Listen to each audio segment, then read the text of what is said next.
ምንም ስራ ሳይኖራት ከ35000 እስከ 40000 ዶላር ማለትም ከ6 ሚሊዮን የኢትዮጵያ ብር በላይ በወር ብቻ የምታወጣው ኢትዮጵያዊት ወጣት ሴት ሰዎችን እያስገረመች ትገኛለች። እቺ ከኋላ የምትመለከቷት ልጅ ኢትዮጵያዊት ነች። በኒውዮርክ ከተማ የምትኖር ሲሆን ይህ ከኋላ የምትመለከቱት አንድ ዩቲዩበር በመንገድ ላይ ሰዎችን እያስቆመ በወር ምን ያህል ወጪ እንደሚያወጡ ይጠይቃል። ታዲያ በአጋጣሚ ይቺን ኢትዮጵያዊት ሴት አስቁሞ በወር ምን ያህል ወጪ እንደምታወጣ የጠየቃት ሲሆን ስሟ ቪኪ እንደሚባልና ከ35 እስከ 40000 ዶላር ማለትም ከ6 ሚሊዮን የኢትዮጵያ ብር በላይ በወር ብቻ በወጪ መልክ እንደምታወጣ ትነግረዋለች። ታዲያ ዩቲዩበሩን በመገረም ምንድነው የምትሰሪው ብሎ ሲጠይቃት ምንም ስራ እንደሌላት ትመልስለታለች። የኋላ ኋላ ነገሩ ሲጣራ ልጅቷ የኢትዮጵያዊ ባለስልጣን ልጅ እንደሆነችም ይደረስበታል። አባቷ ዘሱ ወልደ ጊዮርጊስ የሚባል ሲሆን በኢትዮጵያ ገቢዎች ሚኒስቴር ውስጥ ከፍተኛ ባለስልጣን የነበረ ሰው ነው። በዚህ ጉዳይ ላይ ያላችሁን ሐሳብ ኮሜንት ሴክሽኑ ላይ አስቀምጡልኝ። ፎሎ ማድረግ እንዳይረሳ። ሀገሬ ኢትዮጵያ ሞኝነሽ ተላላ የሞተልሽ ቀርቶ የገደለሽ በላ ነው ነገሩ። እንግዲህ አባቷ የገቢዎች ሚኒስቴር መስሪያ ቤት ውስጥ ከፍተኛ ባለስልጣን እንደሆነ እንግዲህ በአሁኑ ሰዓት እየተነገረ ነው የሚገኘው።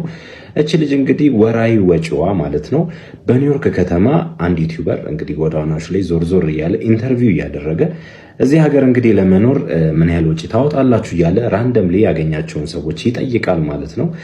እንግዲህ ነገሩ የሚጀምረው እዚህ ጋር ነው። ቪኪ ትባላለች፣ ኢትዮጵያዊት ናት። ኑሮዋን ኒውዮርክ ከተማ ካረገች 2 ዓመት ይሆናታል ማለት ነው። ይህም ዩቲዩበር እንግዲህ ኒውዮርክ ከተማ ለመኖር ምን ያህል ወጪ ታወጫለሽ ብሎ ቢጠይቃት እች ልጅ እንግዲህ የሰጠችው መልስ ብዙ ኢትዮጵያውያኖችን እያስቆጣ ነው የሚገኘው ማለት ነው። እሷም እንግዲህ ያለችው ኒውዮርክ ከተማ ውስጥ ለመኖር እስከ 40000 ዶላር በወር አወጣለሁ ብላ እንግዲህ ለዚህ ጋዜጠኛ ተናግረዋለች ማለት ነው። ይህንንም ብር እንግዲህ አሁናዊ የምንዛሬ ዋጋውን አባስተን ቼክ ስናደርግ ማለት ነው እስከ 6.5 ሚሊዮን ብር እች ልጅ በወር ታወጣለች ማለት ነው። ጋዜጠኛው ማክሎ የጠየቃት ይሄን ያህል ብር የምታወጪው ምንድነው ስራሽ ምን ብትሰሪ ነው ብሎ ቢጠይቃት እሷም እንግዲህ ተማሪ መሆኗን ተነግረዋለች ማለት ነው። ውድ ኢትዮጵያኖች እናንተ ይሄንን ወጪ እንዴት አያችሁት? እስኪ ተነጋገሩበት። ሀገራችን ኢትዮጵያ እንግዲህ እየተበዘበዘች ብዙ ብሯን እያጣች ያለችው እንደዚህ በባለስልጣን ልጆች እንደሆነ እንግዲህ እንድንገምት ያደረገን አስተማሪ ቪዲዮ ነው። እናንተ ሐሳብ አስተያየት እንድትሰጡበት እንድትነጋገሩበት እንግዲህ ይሄን መረጃ ወደ እናንተ አምጥቻለሁ። ሐሳብ አስተያየት ስጡበት፣ ተነጋገሩበት። ይሄንን ፔጅ ደግሞ ፎሎ ያላደረጋችሁ ፎሎ እያደረጋችሁ ቤተሰቡን እስካሁን እንግዲህ ፎሎ ሊነቃነቅ አልቻለም። በኒውዮርክ ከተማ የዚች ኢትዮጵያዊ የባለስልጣን ልጅ የቅንጦት ህይወት በርካቶችን እያነጋገረ ይገኛል። ስሟ ቪኪ እንደሆነ የገለጸችው እቺ ወጣት ጠያቂው በወር ስንት ብር ታጠፊያለሽ በሚል ለጠየቃት ጥያቄ በወር ከ35000 እስከ 40000 ዶላር እንደምታወጣ ነገር ግን ገቢ እንደሌላት ትናገራለች። የዚች ኢትዮጵያዊ ወጣት ቪዲዮ በርካቶች ጋር መድረሱን ተከትሎ ስለ ወጣቷ የቤተሰብ የኋላ ታሪክ በወጣ መረጃም ልጅቷ የቀድሞ የኢትዮጵያ ጉምሩክ መስሪያ ቤት ከፍተኛ ኃላፊ አቶ ዘሱ ወልደ ጊዮርጊስ ልጅ መሆኗ ተነግሯል። በርካቶችም በዚህ ሰዓት ባለስልጣናት ከዚህ ደሃ ሀገር ላይ ዘረፉትን ገንዘብ ቤተሰቦቻቸው በተቀረው ዓለም የቅንጦት ህይወትን እየመሩበት እንደሆነ ማሳያ መሆኑን እየገለጹ ሲሆን መንግስትም የባለስልጣናቱን የሀብት ምንጭ ማጣራት እንዳለበት ምክር ሐሳብ እየሰጡ ይገኛሉ። ቪዲዮውን በርካቶች ጋር እንዲደርስ ሼር፣ ኮፒ ሊንክ፣ ሪፖስት እያደረጋ ገለው እዛው በጩቤ ገለው መኪና እቃ ማስቀመጫ ላይ አርጎ ወስዶ ዋሻ ውስጥ ለመጣል ነበር ሐሳባቸው። ጌምም እንዳይጫወት ከጌም በፊት ነበር ይህንን ለማድረግ ያሰቡት፣ ግን አልተሳካም እና በቅርቡ ወደ እናንተ ይመጣል፣ ላይቭ ይመጣል። በጣም አሰቃቂ የሀበሻ ላይ የማይደረግ ስራ ነው የሰሩት። በጣም ሼም ነው ጋይስ፣ ጌታ ምስክሬ ነው። ምንም ቢፈጠር እሱ ጌም ይጫወታል። ሰማይ ሄድክ፣ መሬት ወረድክ፣ ለማስገደል ሞከርክ፣ በጩቤም ብትወጉ ብታስወጉ ምንም ብታደርጉ ጌም ይጫወታል። እገሌ ነው አንልም እኛ። ምንም ያጣራነው ነገር የለም። የተጣራ ትክክለኛ ሪል የሆነ ማስረጃ የለንም። ነገር ግን ስቲል ካሜራ ምናምን ቼክ እየተደረገ ነው። አሻራ ብዙ ነገር እየታየ ነው። የሀበሻ ነው፣ ኮምፕሊትሊ ሀበሻ ነው። እዚህ ቲክታክ ላይ የምናውቀው ሰው ነው። ከዚህ በፊትም ብዙ ዛቻዎች ነበሩ እና ስቲል እየተጣራ ነው ያለው። ማንም ምንም አመጣ ምናምን እያለ ሚዚት አለ። ማን ምን እንደሚያመጣ ምን እንደምናመጣ ምን እንደምናደርግ ከተጣራ በኋላ ያኔ ትናገራላችሁ። እየተጣራ ነው፣ ይጣራ። ጀነራል ጌም እንዳይጫወት ማን እንደሚፈልግ ለሁሉም ሰው ግልጽ ነው። ጌም እንዳይጫወት ብሎ ኖ ሞር ጌም እያሉ ነው የወጉኝ አለ። ጌም አትጫወታትም እያሉ ከኋላ ዕቃ ማስቀመጫ ላይ ጭኖ ወስደው ዋሻ ውስጥ ለመጣል ሀበሻን ማለት ነው። እና ለዚች ዋጋ ይከፍላል። ማንም ይሁን ማንም የትም ኢትዮጵያ ያለ ሰውም ይሁን አፍሪካ ያለም ይሁን ዱባይ ያለም የትም ሁን የትም ሀበሻ ይያዛል። እዛን ቀን እሱን ለመግደል ጩቤ ይዞ የሄዱት ይያዛሉ።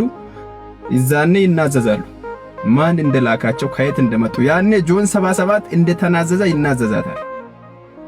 ማን እንደሆነ ይናገራል። ካሜራ አለ። ትልቅ ሬስቶራንት አለ። ደግነቱ እዛ ትልቅ ሀገር አቀፍ ሬስቶራንት አለ። ግራውንድ ፕላስ 5 ማለት ነው። የዛ ሬስቶራንት ካሜራ በጣም ትልቅ ካሜራ አለ። ያንን እያጣሩ ነው። እስካሁን ሆስፒታል ነበሩ፣ ምንም አልተጣራም። ያን እያጣሩ ስለሆነ ከተጣራ በኋላ ይወጣል። እያንዳንዱ ሀበሻ እዛ ምኖር እያንዳንዱ ሀበሻ እንትን ላይ ያለ ነው፣ እድር ላይ ያለ ነው። በዛ ደርሰው ያንን ሰው ያወጣሉ። ያኔ ማን እንደላካቸው ይናገራሉ። እያንዳንድሽ ተዘጋጅ፣ ለሁሉም ነገር ተዘጋጁ። ጀነራል ኦሬዲ ተርፏል፣ ፈጣሪ ይመስገን። እና እስከ ጌም ቀን ምናልባት ሐኪሞች ከፈቀዱ ጌምም ይጫወታል። የፈጣሪ ፈቃድ ከሆነ ጌምም ይጫወታል። ሐኪሞች ከፈቀዱ እዛን ቀን ችግር የለም ላይቭ እኔም ሄዳለሁ እሱ እስካለበት ቦታ ድረስ። ግን ዋጋ ትከፍላለህ። ማንም እዚህ ያለ ሰውም ሊሆን ይችላል፣ ዱባይም ሊሆን ይችላል፣ ኢትዮጵያም ይህንን የላካ ሰው ዋጋ ይከፍላል። ይመኑኝ። ሌላ ደግሞ ይሄ ጀነራልን ደግፋችሁ የምታስመስሉ እነ እዩ ከቤራ ሌሎችም እንዲያርጋሽ አያኔን የምትሳደበው አላችሁ። አያን ዱምቶ እኮ የአያኔን እናት አያኔ ስለተሳደበች የአያኔ እናት ምን ታደርግ? ምን አረገች? የአያኔ እናት ጥፋቷ ምንድነው? አያኔ ስተት ከሰረች። እዩ ከቤራ አንተ ትልቅ ሰው አይደለም እንዴ? እኔ ጀነራል እስካለበት ቦታ ሄጄን የተመለስኩት እዩ ልንገር ብዬ ነው። አንተ ትልቅ ሰው ከሆንክ መልካም ሰው ከሆንክ ለጀነራልም የምትጨነቅ ከሆነ እስካለበት ቦታ መሄድ ማያት ቼክ ማድረግ ነው። ኦባማ ሄዷል፣ እኔ ሄጃለሁ፣ አበጋዝ ሄዷል። መታም ወይ በሂድ ቦታ ድረስ ሂድና ከዛ ውጪ እዚህ የምታስመስል ማንም እሱን ወደ ሳይሆን ለሚዲያ እይታ ነው። ቲክቶክ እዚህ ላይቭ ላይ ሰው እንዲገባ ምናምን ሚትፖስቶ ቪዲዮ ብዙ ሰው እንዲያይ የቫይራል ችግር የሌለብን ሰዎች ሚዲያም አልተጠቀምንም። እኔ ሞራል ሁላ አልነበረኝም። ምን ላውራ ላይቭ ገብቼ ቪዲዮ ምን ብዬ ልስራ? በጣም ነበር የደበረኝ። ጧት አንድ ላይ ላይቭ ላይ ስንጫወት ነበር። ከሰዓት በኋላ ከኳስ ሜዳ ሲመለስ ጀነራል ተወግቷል ተብሎ ቮይስ በቃ እንዳለ ዋትስአፕ አጥለቅልቋል። ደነገጥኩኝ። 2 ቀን ይኸው 3ኛ ቀን ነው ዛሬ። ቲክቶክ የሚባል እንደዚህ አላየሁም። ስክሮል እያደረኩ ማለት ነው። አንድ ቪዲዮ ሌላ ሰውም ቪዲዮ ሪፖስት አድርጌ ከሆነ አምጡ። በጣም ነበር የደበረኝ።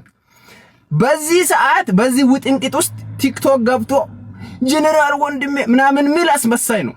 አይወድም፣ እሱን ጀነራልን አይወድም። ገባችኋ? ላይቭ ላይ ሰው እንዲገባና በዚህ አጀንዳውን ተጠቅሞ ቫይራል ለማግኘት ነው። ጀነራልን ሪሊ ከልቡ የሚወድ ሰው ሞራል ራሱ አይኖረውም ላይቭ ለመግባት።